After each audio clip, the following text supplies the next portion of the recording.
everyone, how are you today? Yeah, I'm fine too. Oke, hari ini Kak Gina bakal nemenin adik-adik buat belajar. Ada yang tahu nggak kira-kira belajar apa sih kita hari ini? Yap, hari ini kita bakal belajar tentang tenses. What are tenses? Apa sih itu tenses? Jadi, tenses adalah suatu bentuk kata kerja dalam bahasa Inggris di mana fungsinya itu untuk menyatakan suatu satuan waktu dalam sebuah peristiwa, adik-adik. Jadi, misalkan kita sedang melakukan sesuatu di masa sekarang, atau kita telah melakukan sesuatu di masa lalu, ataupun kita akan melakukan sesuatu di masa yang akan datang. Pernah nggak nih adik-adik diminta sama bapak atau ibu guru untuk ngafalin tenses beserta rumusnya? Pernah nggak? Tentu pernah dong ya, mungkin sebagian dari kalian pernah diminta untuk ngafalin semua tenses dan rumusnya. Ribet nggak tuh? Ya pasti ribet lah, karena kita harus ngafal semua nama-namanya, ada 16 tenses beserta rumusnya. Ribet kan ya, karena kita ngafalnya dengan cara yang biasa, kita harus ngafal satu persatu, namanya apa, rumusnya apa. Nah, lain halnya kalau kita punya cara atau metode yang lebih simpel dan lebih mudah buat ngafal semua nama-nama tenses dan rumusnya. Itu tentu akan memudahkan kita untuk menghafal semuanya, bahkan bisa di luar kepala. Jadi Kak Gina punya nih metode atau cara buat menghafal semua tenses beserta rumusnya dengan mudah dan simpel. Ada yang mau tahu nggak? Mau tahu dong ya? Yuk kita bahas sama-sama. Nah, jadi untuk menghafalkan nama-nama tenses, Kak Gina menggunakan metode table. Jadi Kak Gina itu membentuk 25 kotak atau table. Jadi 25, 5 ke samping, 5 ke bawah. Nah, untuk di sini Kak Gina di atas Kak Gina menuliskan nama-nama kegiatannya. Jadi ada yang simple, ada yang continuous, ada perfect sama perfect continuous. Nah, untuk di bawah Kak Gina menuliskan nama-nama waktunya. Ada present, ada past, ada future, ada past future. Nah, jadi kalian cuma perlu mengingat kegiatan-kegiatannya, ada 4, terus 4 waktunya. Ini ada present, past, future. Lalu sisanya kolomnya di sini itu kalian kasih angka dari 1, 2, 3, 4 sampai dengan 16. Karena tenses ada 16 kan? Nah, jadi kita bikin 16 kotak. Lalu gimana cara membuat nama-namanya? Nah, jadi untuk kolom yang simple, jadi untuk yang di simple itu kita perlu menarik panah dari atas ke kanan. Jadi kita menarik panah dari atas ke kanan, dari simple ke present. Kemudian simple ke past. Lalu simple ke future, simple ke past future. Nah, jadi untuk di kolom pertama itu ada simple present tense. Dari simple ke present, simple ke past, simple future, simple past future tense. Nah, lain halnya dengan kolom di sebelahnya. Dari yang continuous, perfect continuous, justru kalian menarik panah dengan arah yang berlawanan dengan sebelumnya. Jadi kan tadi dari atas ke kanan, sekarang kalian tarik dari kanan ke atas. Jadi kalian tarik panah dari kayak gini loh. Present continuous, past continuous, future continuous, past future continuous. Jadi membacanya untuk kolom yang kedua itu nama tensesnya adalah present continuous tense. Sama yang 3 juga present perfect, past perfect, future perfect, past future perfect.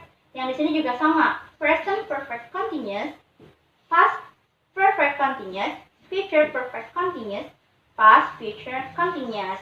Nah, jadi kalian setelah membuat tabel ini, kalian panah-panahin untuk nentuin nama dari tensesnya. Kolom yang di sini tadi ingat kan? Dari atas ke kanan. Kalau 3 kolom yang di sini, kalian narik panahnya dari kanan ke atas. Nah, Kak Gina punya nih tipsnya juga buat ngafal rumus. Kalian nggak perlu ngafal ke-16 dari rumus tenses. Kalian hanya perlu menghafal pola dasar dan perubahan verb. Kalian hanya perlu menghafal pola dasar dan juga perubahan verb. Oke, langsung aja kita bahas ya. Nih, pada pola dasar kalian hanya perlu menghafalkan 6 rumus. Jadi rumus yang pertama itu simple, nggak ada rumus. Jadi di simple itu himpunan kosong, dia tidak mempunyai rumus. Kalau present, dia mempunyai rumus verb s or es. Jadi dia menggunakan kata kerja yang berimbuhan s atau es. Nah, terus yang di past dia menggunakan verb to. Dia menggunakan kata kerja kedua. Kemudian di perfect dia menggunakan have plus verb 3. Dia menggunakan kata have ditambah dengan kata kerja ketiga. Kemudian future dia menggunakan will plus verb 1. Dia menggunakan kata will ditambah dengan kata kerja pertama. Kemudian di continuous dia menggunakan be plus verb ing. Dia menggunakan to be ditambah dengan kata kerja berimbuhan ing. Nah, ini adalah pola dasar yang perlu kalian ingat. Jadi kalian hanya perlu mengingat 6 rumus dari pola dasar. Kemudian kalian juga perlu mengetahui apa aja sih perubahan dari verb atau perubahan dari kata kerja. Nah, jadi ada verb 1, ada verb s or es, verb 2, verb 3, and verb ing. Ada macam-macam bentuk kata kerja. Kemudian misalkan di verb 1, di verb 1, kata kerja pertama ada be. Terus dia berubah di kata kerja s or es. Dia berubah jadi am, is, are. Kalaunya I, you, we, they. Kalaunya I dia menggunakan am. Kalaunya you, we, they dia menggunakan are. Kalau he, she, it dia menggunakan is. Kalau kata kerja kedua, dia to be-nya berubah menjadi was atau were. I, you, we, they dia menggunakan were. Kalaunya he, she, it dia menggunakan was. Kalau kata kerja ketiga, dia to be-nya berubah menjadi been. Lalu di kata kerja verb ing, dia berubah menjadi being. Nah, sama juga have di kata kerja pertama, dia berubah menjadi has or have di kata kerja s or es. Di verb 2-nya dia had, verb 3-nya juga had, di verb ing-nya juga dia menjadi having. Kalau will juga ada di kata kerja pertama, dia will, lalu di kata kerja kedua dia menjadi would. Setelah kalian menghafal pola dasar dan mengetahui perubahan verb, maka kalian akan Kak Gina minta untuk menyusun rumus. Nah, jadi kan itu cuma pola dasarnya. Jadi rumus aslinya kita harus susun. Jadi nih, Kak Gina kasih 4 contoh. Contoh yang pertama ada simple present tense. Jadi ini tenses yang berapa? Tenses yang pertama, tenses simple present tense. Ini tenses pertama. Jadi kita masukin rumusnya nih. Jadi kan ada simple. Simple tadi rumusnya apa? Nggak ada. Jadi simple itu himpunan kosong, nggak ada rumus. Kalau present, dia rumusnya verb s or es. Nah, ini rumusnya. Tapi dalam suatu struktur kalimat, sama halnya dengan bahasa Indonesia, suatu kalimat itu dikatakan kalimat jika mempunyai yang namanya SPO ditambah K kalaunya perlu. Jadi kan ada subjek, predikat, objek kalau di bahasa Indonesia. Nah, kalau di bahasa Inggris dia juga sama, ada subjek, predikat itu sama dengan verb, kata kerja, dan objek. Jadi kita tambahkan di sini. Nih rumusnya jadinya subjek plus verb s or es plus objek. Tuh, gitu. Jadi contohnya misalkan nih yang bilang dicatat di sini ya.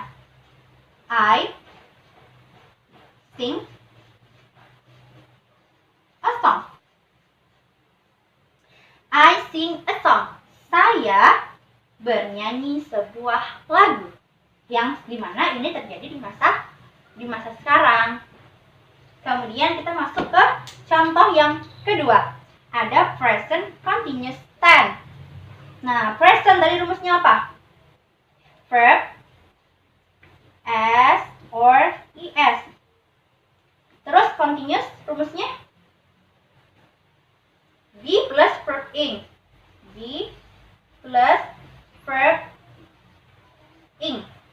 Nah, gimana nih rumusnya? Ada 2 verb di sini. Jadi, verb yang di kanan itu kita masukin ke yang di sebelah kirinya. Jadi ini kita kasih panah. Jadi dia berubah. Perubahan verbnya. Verb S or ES dari be adalah nih. Tadi be. Dia masuk ke verb S or ES menjadi am, is, are. Tuh dia menjadi am, is, atau are. Jadi gimana rumusnya? Jadi subject plus am, is, are. Kita turunin verb yang tersisa. Plus verb ing plus objek. Nih contohnya. I am singing a song. I am singing. I am singing a song. Saya sedang menyanyikan sebuah lagu. Nah, kita masuk ke contoh soal ketiga. Past perfect continuous tense. Past, dia menggunakan rumus apa? Verb to. Perfect, rumusnya have plus verb 3. Have plus verb 3. Continuous. Dia menggunakan rumus be plus verb ing. Be plus verb ing. Nah, ini juga perlu kita rubah perubahan dari verbnya. Ingat, dari kanan ke kiri. Berarti verb 2 kita masukin ke have. Terus yang verb 3 kita masukin ke be. Tersisa verb ing. Nah, itu kita ubah jadinya subject plus verb 2 dari have. Verb 2-nya dari have. Verb 2 dari have. Have. Berarti di sini subject plus have plus verb 3-nya dari be. Verb 3-nya dari be. Been plus been plus verb ing plus object. Nah, lalu contohnya di sini I had been singing a song. Nah, jadi nih sebuah contoh kalimat dari past perfect continuous tense. Contohnya adalah I had been singing a song. Lalu kita masuk ke contoh yang keempat, future perfect tense. Future, rumus dari future will plus verb 1. Will plus verb 1. Perfect, dia menggunakan have plus verb 3. Have plus verb 3. Nah, kita ubah lagi nih ke perubahan verbnya. Dari sini will tidak ada, berarti dia verb 1. Dia pokoknya verb harus bertemu dengan to be. Jadi verb 1 bertemu dengan have. Nih will-nya kita turunin. Will tetap verb 1 dari have. Verb 1 dari have. Tetap ya have. Terus kita turunin juga verb 3. Jadi rumusnya adalah subject plus will plus have plus verb 3 plus object. Contoh kalimatnya adalah I will have kata kerja dari sing. Kata kerja ketiga, sing, sang, sang. I have sung a song. Nah, jadi contoh kalimat dari tense future perfect tense itu adalah I will have sung a song. Jadi dia menggunakan kata kerja ketiga dari sing, yaitu sing, sang, sang. I will have sung a song. Gimana metode tenses dan rumus-rumus tenses dari Kak Gina? Semoga setelah ini kalian akan lebih mudah dalam menjawab soal-soal tenses dalam ulangan ataupun ujian bahasa Inggris nanti ya. Semoga bermanfaat. Keep fighting. See you. Bye-bye.